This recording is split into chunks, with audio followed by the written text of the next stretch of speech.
11 PPLG 3. Pada kesempatan kali ini, saya akan mempresentasikan materi mengenai Object Oriented Programming atau OOP dalam bahasa pemrograman PHP.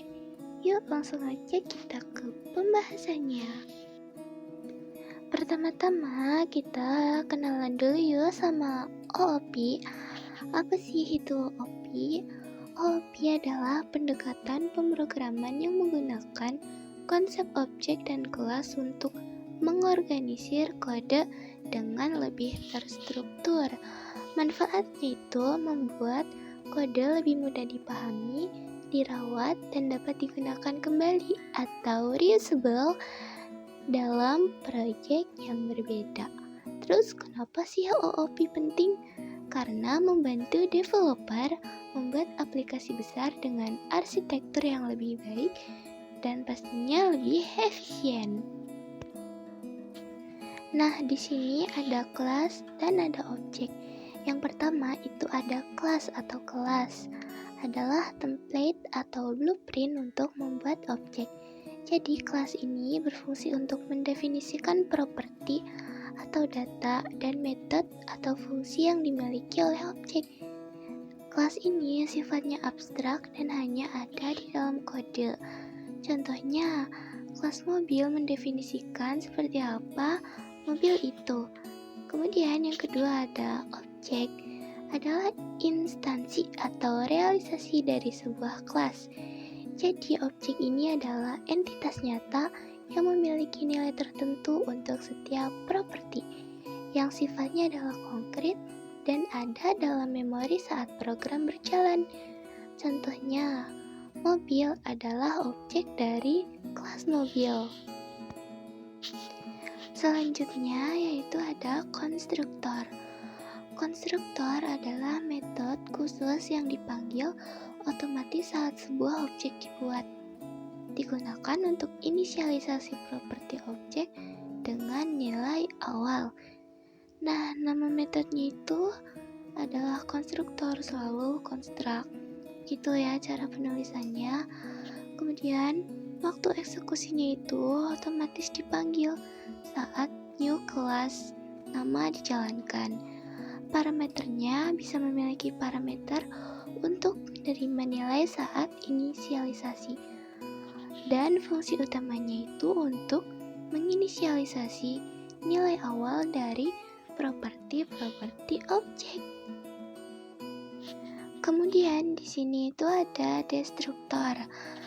Adalah metode khusus yang dipanggil otomatis saat objek dihapus dari memori. Digunakan untuk membersihkan resource yang digunakan oleh objek. Nama metodenya itu di sini adalah destruct. Seperti itu ya penulisannya. Kemudian waktu eksekusinya itu otomatis dipanggil saat objek dihapus atau script selesai. Dan tidak boleh memiliki parameter apapun. Fungsi utamanya menutup koneksi database, file atau resource lainnya. Kemudian di sini ada access modifiers. Access modifiers adalah keyword yang mengatur tingkat aksesibilitas, properti dan metode dari luar kelas. Nah, di sini itu terbagi menjadi 3 jenis. Yang pertama itu public. Artinya dapat diakses dari mana saja, baik dalam kelas, luar kelas, maupun kelas turunannya.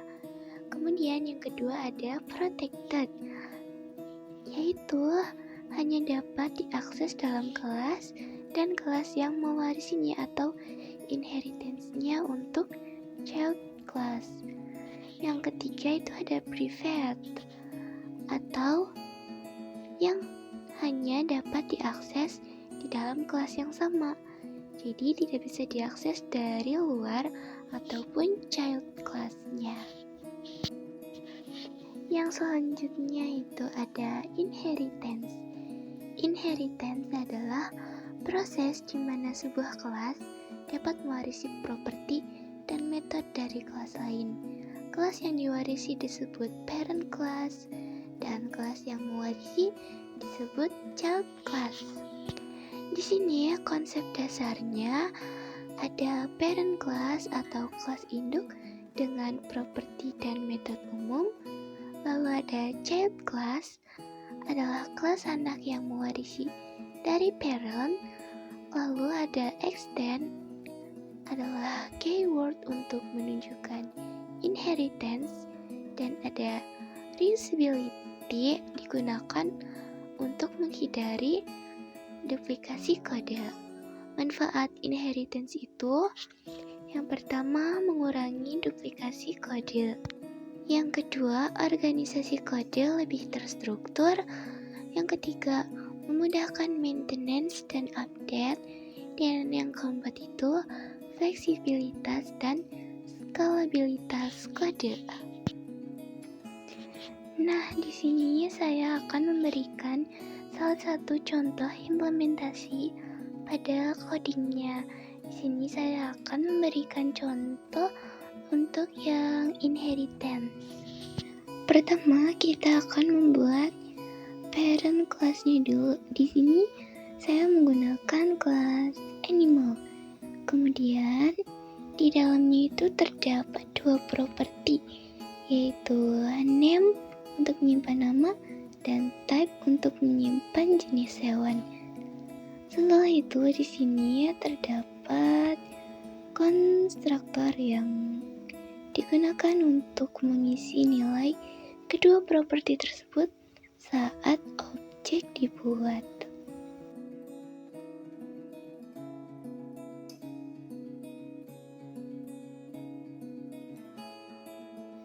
Kemudian di sini itu kita akan membuat metode describe yang fungsinya itu untuk menampilkan informasi nama dan jenis hewannya.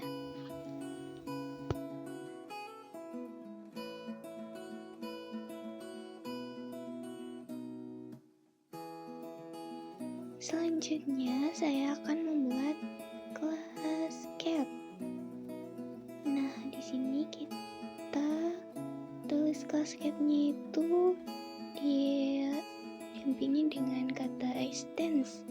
Nah, ini menunjukkan bahwa kelas cat ini mewarisi semua properti dan metode yang dimiliki oleh kelas animal.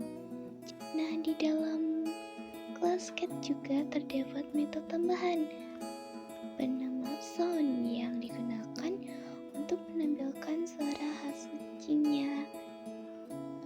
Kemudian program membuat sebuah objek dengan perintah cat new cat. Saat objek dibuat, konstruktor akan otomatis menyimpan nilai mochi sebagai nama hewan dan cat sebagai jenis hewan.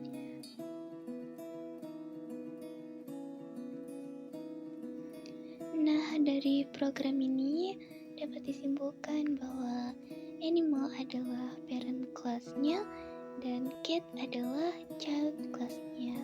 Melalui konsep inheritance, kelas cat dapat mewarisi atribut dan metode dari animal sekaligus memiliki metode tambahan miliknya sendiri. Untuk mengecek output dari program yang telah kita buat, kalian masuk ke browser, kemudian search keyword-nya yaitu localhost _ nama file yang telah kalian buat, diikuti dengan .php, enter. Nah, ini adalah output dari program yang telah saya buat. Oke, jadi kesimpulan dari keseluruhan materi adalah OOP PHP adalah paradigma pemrograman yang powerful untuk membuat aplikasi yang terstruktur, mudah dirawat, dan dapat digunakan kembali dengan efisien. Fondasi dari OOP adalah memahami perbedaan antara blueprint atau kelas dan entitas nyata atau objek. Kemudian konstruktor dan destruktor, mengatur awal dan akhir kehidupan sebuah objek dengan baik. Public, protected, dan private membantu mengorganisir dan melindungi data dalam kelas. Kemudian, inheritance memungkinkan kita memanfaatkan kode yang sudah ada untuk membuat kelas yang baru. Nah, mungkin cukup demikian penjelasan yang dapat saya sampaikan mengenai object-oriented programming pada PHP. Semoga materi yang saya sampaikan dapat menambah pemahaman tentang konsep OOP dan penerapannya dalam pemrograman. Terima kasih atas perhatiannya. Saya pamit undur diri. Mohon maaf atas segala kekurangannya, karena setiap manusia itu pasti memiliki kekurangan. Yang sempurna hanyalah Allah Ta'ala. Wassalamualaikum warahmatullahi wabarakatuh. Sampai jumpa lagi di video saya selanjutnya. Sayonara.